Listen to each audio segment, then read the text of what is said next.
सही कहा है कि आवाज ऊंची हो तो कुछ लोग सुनते हैं, लेकिन अगर बात ऊंची हो तो बहुत सारे लोग सुनते हैं।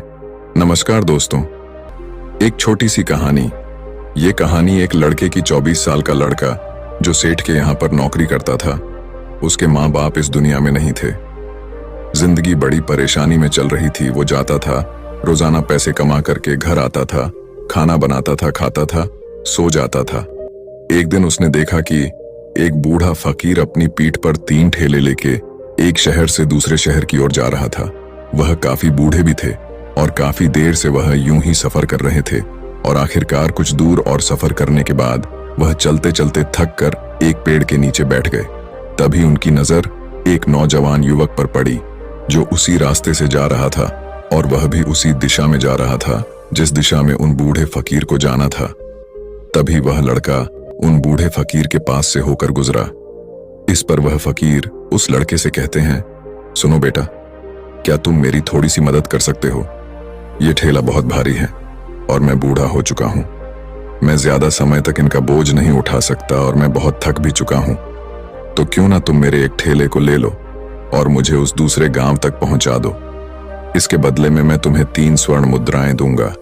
वह लड़का उन फकीर की सारी बातें सुनता है और उन फकीर से कहता है, कोई बात नहीं बाबा, मैं आपकी मदद करने के लिए तैयार हूं। कहिए आपको कहां जाना है? ऐसा कहकर उस लड़के ने उन फकीर का एक ठेला उठा लिया और अपने कंधे पर ले लिया। तभी उस जवान लड़के को यह एहसास हुआ कि यह ठेला तो सचमुच बहुत भारी है।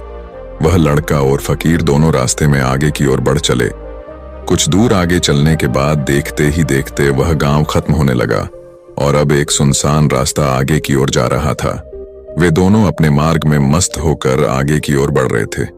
जब भीड़ से पूरी तरह से अलग हो गए तो वह लड़का उन फकीर से कहता है, बाबा, इस ठेले में आखिर ऐसा क्या रखा है जो ये ठेला इतनी वजन है? इस पर वह फकीर आदमी उस लड़के को जवाब देते हुए कहते हैं, कुछ नहीं बेटा, बस इसमें तांबे के कुछ सिक्के भरे हुए हैं, इसी कारण ये ठेले में बहुत वजन है। उन फकीर की यह बात सुनकर वह लड़का मन ही मन सोचने लगा, लगता है ये बाबा जरूर कोई व्यापारी है, तभी तो इतने सारे तांबे के सिक्के लेकर चल रहे हैं। और फिर तभी उसके मन में एक ख्याल आया कि मुझे क्या करना है। मुझे तो खाली यह ठेला दूसरे गांव तक पहुंचा है, बस इतना ही। जैसे ही उसके मन में यह ख्याल आया, उसने तांबे के सिक्कों का वह ख्याल मन से निकाल दिया और अपनी धुन में मस्त होकर वह आगे की ओर चलने लगा। चलते चलते कुछ और समय बीता और वे दोनों एक नदी के किनारे जा पहुंचे। वह लड़का हट्टा कट्टा था और काफी चुस्त और तंदुरुस्त भी था, इसलिए वह बिना सोचे समझे उस नदी में उतर जाता है, किंतु वह फकीर अब भी किनारे पर ही खड़े थे। इस पर वह लड़का उन फकीर से कहता है, क्या हुआ बाबा, चलिए आइए, हमें यह नदी पार करनी होगी, तभी तो हम उस गांव तक पहुंच पाएंगे।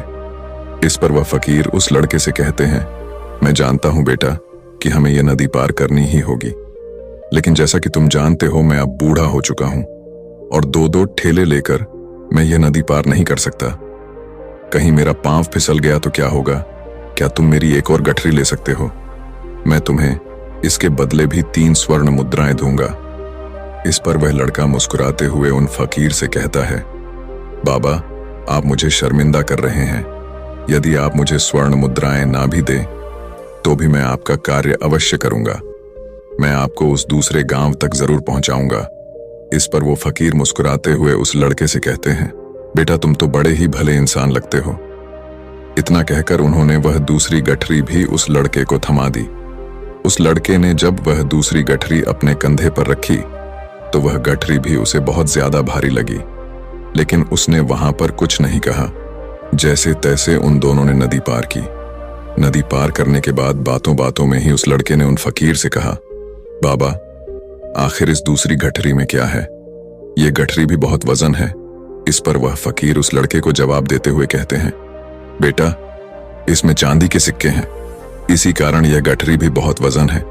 उन फकीर की यह सारी बातें सुनकर अब उस लड़के का दिमाग तेजी से काम करने लगा था। वह यह सोच रहा था कि एक ठेले में तांबे के सिक्के हैं और दूसरी में चांदी के। ऐसा प्रतीत होता है मानो यह फकीर बाबा कहीं दूर से आ रहे हैं और उन्होंने अपनी सारी जमीन जायदाद बेचकर ये सारे सिक्के इकट्ठे किए हैं। तभी तो वह इतना धन लेकर चल रहे हैं। लेकिन वह लड़का उन फकीर से कुछ नहीं कहता और वे दोनों चुपचाप मार्ग में आगे की ओर बढ़ते चले जाते हैं। कुछ दूर आगे बढ़ने के बाद एक बार फिर एक सुनसान राह आती है। उस सुनसान रास्ते को देखते ही उस लड़के के मन में तरह तरह के विचार उत्पन्न होने लगे। वह यह सोचने लगा, अरे यह तो सुनसान जगह है। अगर मैं यह सिक्के लेकर यहां से भाग जाऊं तो यह फकीर मुझे कब तक दौड़ाएंगे। मुझे नहीं लगता कि मुझे कभी पकड़ पाएंगे और यहां पर कोई है भी नहीं जो इनकी मदद कर पाए। और वैसे भी ये बहुत सारे सिक्के हैं, मैं इनसे एक अच्छी दुकान खरीद सकता हूं, अपना नया व्यापार शुरू कर सकता हूं। और वैसे भी ये बूढ़ा फकीर अब इन पैसों का क्या करेगा, इससे अच्छा तो मैं ही इन्हें रख लेता हूं। वह लड़का यह सब बारे में सोच ही रहा था, तभी अचानक उसे खुद पर आश्चर्य हुआ। अरे मैं यह क्या सोच रहा हूं, ये फकीर बाबा न जाने कहां से आ रहे हैं और क्या खूच करके इन्होंने इतने सारे पैसे इकट्ठा किए होंगे। मुझे इनका फायदा नहीं उठाना चाहिए। नहीं नहीं, मुझे ऐसा नहीं करना चाहिए। उसने कुछ देर के लिए तो अपने मन के विचारों को काबू कर लिया, लेकिन कुछ देर बाद उसके मन के विचार उस पर देखते ही देखते हावी होने लगे। वह लड़का 2 ठेले लेकर उन फकीर के पीछे पीछे चल रहा था और कुछ दूर आगे चलने के बाद एक पहाड़ी आई। इस पर वह फकीर बाबा उस लड़के से कहते हैं, बेटा यह पहाड़ी मैं नहीं चढ़ पाऊंगा। मैं काफी बूढ़ा हो चुका हूं और मेरे घुटनों में भी दर्द रहता है। यदि तुम मेरी तीसरी गठरी भी ले लो तो मैं तुम्हें 3 और स्वर्ण मुद्राएं दूंगा, लेकिन याद रखना इसे कहीं गिराना मत, कहीं ये गठरियां खुल ना जाए। इस पर वह लड़का उन फकीर से कहता है, क्यों बाबा, आखिर इसमें ऐसा क्या है। इस पर वह फकीर उस लड़के से कहते हैं, बेटा इसमें स्वर्ण मुद्राएं हैं। यह सुनकर वह लड़का मन ही मन बहुत प्रसन्न हुआ। उसने चुपचाप वह गठरी भी उन फकीर से ले ली और देखते ही देखते वे दोनों मार्ग में आगे की ओर बढ़ने लगे। अब वह फकीर बिना कोई वजन लिए हुए आराम से पहाड़ की चढ़ाई पर चढ़ रहे थे, किंतु वह नौजवान लड़का जो पीछे था वह वजन के कारण बहुत धीरे धीरे चल पा रहा था। लेकिन जब से उसने सोने का नाम सुना था उसका मन तो छलांग मार रहा था। वह मन ही मन सोच रहा था, अगर मुझे यह सारा धन मिल जाए तो मेरा पूरा जीवन तो आराम से कट जाएगा। वैसे भी यह बाबा तो बूढ़े हो चुके हैं, भला इन्हें इतने पैसों की क्या जरूरत है, इनका जीवन तो वैसे भी कट चुका है। मैं एक काम करता हूं, यह सारे पैसे लेकर यहां से भाग जाता हूं। लड़के के मन में अनगिनत विचार उठ रहे थे। लड़के का मन अब उसकी बुद्धि पर पूरी तरह से हावी हो चुका था और उस लड़के का मन अपनी बात को सही साबित करने के लिए उससे कुछ भी कह रहा था। और तभी उस लड़के के मन में एक और विचार उत्पन्न हुआ और अब की बार वह लड़का यह सोच रहा था, लगता है यह फकीर बाबा कोई चोर है, वरना इनके पास इतनी सारे स्वर्ण मुद्राएं कहां से आएंगे। अगर ये कोई व्यापारी होते तो भला ये इस तरह से पैदल यात्रा तो नहीं करते, और अगर इनके पास इतने सारे पैसे थे तो ये कोई ना कोई साधन भी तो अवश्य कर सकते थे। लगता है ये कोई चोर है और चोर से चोरी करने में भला क्या बुराई है। ये सोचता हुआ वह लड़का अब उन फकीर से तेजी से आगे की ओर बढ़ रहा था और देखते देखते वह फकीर से आगे भी निकल चुका था। और वह यह सोच रहा था कि जैसे ही इस पहाड़ की ढलान आएगी मैं 3 गठरियां लेकर भाग जाऊंगा। इससे ये सारे पैसे मेरे हो जाएंगे और मेरी गरीबी भी हमेशा हमेशा के लिए दूर हो जाएगी। मैं जो चाहूंगा मैं वो कर पाऊंगा, मेरे पास बहुत सारा धन होगा। और देखते देखते वह दोनों पहाड़ की चोटी पर पहुंच गए और अब ढलान का रास्ता शुरू होने वाला था। तभी वह लड़का उन फकीर से नजरें बचाकर वह 3 गठरियां लेकर भागता हुआ आगे बढ़ हल्का महसूस हो रहा था, मानो उसे उन 3 ठेलों का वजन तक न मालूम पड़ रहा हो। काफी दूर दौड़ते दौड़ते किसी तरह से वह अपने आप को बचते बचाते अपने घर पहुंचा। उसकी खुशी का कोई ठिकाना नहीं था। उसने सोचा, क्यों ना मैं जल्दी जल्दी इन गठरियां में से वो सारे पैसे निकाल लूं। यह सोचकर जब उसने गठरियां खोली तो पहली गठरी में उसे लोहे से जंग भरे हुए सिक्के मिले। यह देखकर उसे यकीन नहीं हुआ। इस पर उसने फटाफट दूसरी गठरी भी खोल डाली, उसमें भी उसे लोहे के जंग लगे हुए सिक्के ही निकले।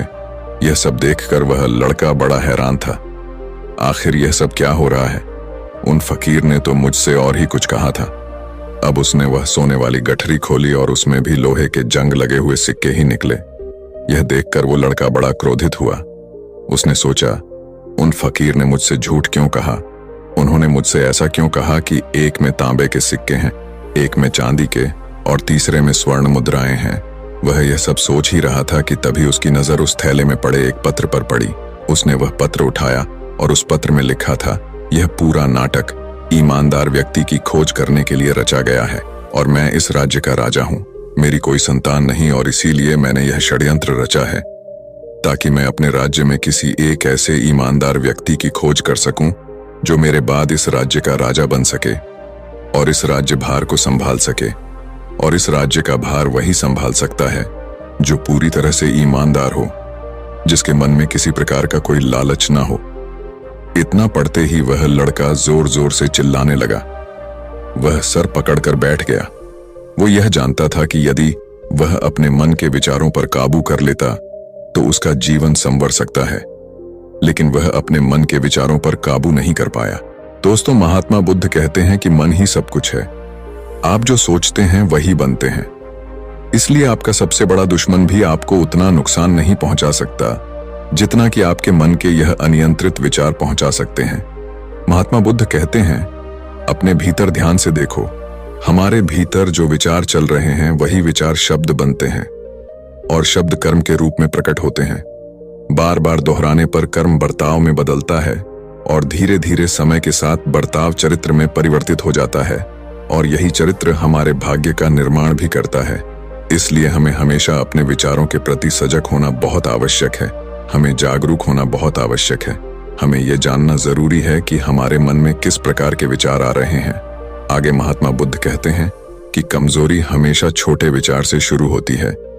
यह एक बीज के रूप में होती है और यदि इस बीज को नष्ट न किया जाए तो यह छोटा सा विचार बहुत जल्द ही एक विशाल वृक्ष का रूप ले लेता है और हमारी बुद्धि की सोचने और समझने की क्षमता को पूरी तरह से नष्ट कर देता है। जिस प्रकार आपने इस कहानी में देखा किस प्रकार उस जवान लड़के का मन उस पर हावी हो चुका था और उसकी सही और गलत सोचने की क्षमता पूरी तरह से नष्ट हो चुकी थी, जिस कारण वह यह समझ नहीं पाया कि उसे क्या करना चाहिए और उसके लालच ने उसके भीतर इतनी ऊर्जा भर दी कि वह तीनों ठेले उठाकर इतनी तेजी से वहां से भागता आगे भी बढ़ गया। इसीलिए जब आपके मन में पहली बार कोई गलत विचार उत्पन्न हो तभी उसे जड़ से उखाड़ देना चाहिए, अन्यथा वह विशाल वृक्ष का रूप लेगा और आपको किसी न किसी गलत राह पर वह ढकेल ही देगा। आप चाहकर भी उसे रोक नहीं पाएंगे। लेकिन अब आपके मन में यह प्रश्न उठ रहा होगा कि हम भला अपने मन के विचारों को कैसे नियंत्रित करें। हमारा मन तो इतना चंचल है, वह इतना शक्तिशाली है कि वह हम पर हावी हो ही जाता है। हम चाहकर भी उस पर नियंत्रण नहीं कर पाते। इसका जवाब में महात्मा बुद्ध हमें दो बातें समझाते हैं। पहली बात, सही इरादा विकसित करो। कई बार आपने देखा होगा कि आपके मन में कुछ और होता है किंतु आप कहते कुछ और है, क्योंकि आपके मन के भीतर जो कुछ बसा है वही आपके मुख से बाहर भी निकल रहा है।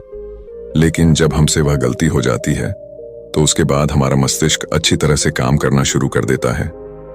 हमारे सोचने और समझने की क्षमता एक बार फिर से जागृत हो जाती है और ऐसी अवस्था में हमें यह एहसास होता है कि हमसे गलती हो गई है और फिर हमारा मन दुखी हो जाता है। हमारा मन अफसोस से भर जाता है और इस भारीपन और दुख से बचने के लिए महात्मा बुद्ध हमें सही इरादा विकसित करने के लिए कहते हैं। इसके लिए जब भी आप कोई कार्य करने जा रहे हो तो सबसे पहले आपको यह खुद से पूछना चाहिए कि जो कुछ भी मैं करने जा रहा हूं इसके पीछे मेरा इरादा क्या है। क्या मैं दूसरों को दुख पहुंचाना चाहता हूं या दूसरों को नीचा दिखाने जा रहा हूं या मुझे खुद को ऊपर उठाना है। खुद से सवाल कीजिए, खुद को जागृत कीजिए। जब आप इरादों के प्रति सचेत होने लगेंगे, जब आप विचारों के प्रति सजग होने लगेंगे, तभी आपके भीतर सकारात्मक ऊर्जा का प्रवाह होगा। तभी आप सकारात्मक इरादों से जुड़ने लगेंगे और आपके मन के भीतर बसी हुई वह नकारात्मक ऊर्जा और नकारात्मक इरादे दिन ब दिन कम होने लगेंगे। परंतु याद रहे, आपको यह हर रोज करना होगा और आपको यह हमेशा ध्यान रखना होगा कि आपको केवल अच्छा सोचना है। आपके इरादे हमेशा अच्छे होने चाहिए, तभी आप दुख और तकलीफों से बच सकते हैं। अन्यथा आप इसी तरह से दुख और तकलीफों में घिरे ही रहेंगे और आप कभी इससे निकल नहीं पाएंगे। दूसरी बात, मन के प्रति सजगता विकसित करो, जिससे आपका मन देखते देखते शांत होगा और आपके मन के भीतर बसी हुई वह नकारात्मक ऊर्जा नकारात्मक विचार खत्म होने लगेंगे और आप शांति की ओर आगे बढ़ेंगे। और आपको इसके लिए बस इतना ही करना है कि इस पल में जो कुछ भी हो रहा है, आपकी आंखों के सामने आपके भीतर जो कुछ भी जैसा भी चल रहा है, बस उसे देखते रहना है। अपने मन के अच्छे बुरे विचार, अपनी भावनाएं और अपनी यादों पर बिना प्रतिक्रिया दिए उन्हें केवल देखते रहना है, जिससे आपके मन के सारे विचार देखते ही देखते खत्म होने लगेंगे। आपका मन खाली होने लगेगा और आप नकारात्मक विचारों से न सोच से बच सकते हैं और आप इन दुख और तकलीफों से भी दूर रह सकते हैं।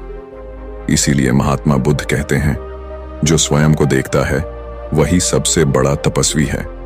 अर्थात जो अपने मन में चल रहे उन विचारों को बिना प्रतिक्रिया दिए हुए केवल देखता है और उन पर कोई भी प्रतिक्रिया नहीं करता, बस उन्हें देखता और समझता है, वास्तविकता में वही मन पर नियंत्रण भी कर सकता है और वही अपना जीवन सुखी और खुशहाली तौर पर जी सकता है। इसलिए यदि आप भी अपने जीवन को सुखी और खुशहाल बनाना चाहते हैं तो आपको सबसे पहले अपने मन पर नियंत्रण साधना ही होगा, अपने मन को खाली करना ही होगा, अपने मन के विचारों के प्रति आपको सजग होना ही होगा। दोस्तों, उम्मीद है कि आपने आज की इस वीडियो से जरूर कुछ ना कुछ सीखा होगा। अगर आपको ये कहानी अच्छी लगी हो तो इस वीडियो को लाइक करें और हमारे चैनल मोटिवेशन बुद्ध